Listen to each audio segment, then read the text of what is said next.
আসসালামু আলাইকুম প্রিয় দর্শক, আমরা এখন সরাসরি যুক্ত হয়েছি পিপল টক নিউজ থেকে। আমরা এখন দাঁড়িয়ে আছি মাটিরাঙ্গা বাজারে, অর্থাৎ এখানে মাটিরাঙ্গার যে মূল ফিলিং স্টেশনটি রয়েছে অর্থাৎ বেগম ট্রেডার্সের সামনে।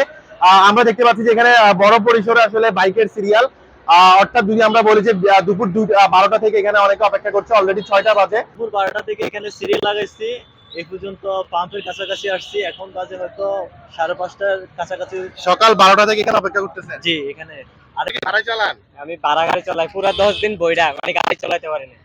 আমরা তো আসলে এতক্ষণ অনেকে দেখলাম যে তারা আসছি মনে হয় 2টা বাজে, এখনো মানে সিরিয়ালে আছে, আমার তেল পামও কিনা সন্দেহ আছে। আপনি 2টা বাজে আসছেন, অনেকে 12টা বাজে আসছে, অলরেডি 5টা 6টা বেজে যাচ্ছে এখন। অর্থাৎ বেশ কিছুক্ষণ ঘন্টাখানিক আগে আসলে এখানে তেল দেওয়া শুরু হয়েছে। তবে আসলে যেটি না বললে নয়, ফিলিং স্টেশনের আমরা ভিতরে গিয়ে আসলে দেখলাম সেখানে যারা মালিক পক্ষ রয়েছে, কর্তৃপক্ষ রয়েছে, তারা খুবই চমৎকার ভাবে আসলে সিরিয়াল মেনটেন করে আসলে একের পর এক তেল দিয়ে যাচ্ছে। এবং সেখানে আমরা শুনতে পেলাম যে আসলে যদি তেল থাকে সেটা রাত 10টা পর্যন্ত তেল দেওয়ার চেষ্টা করবে।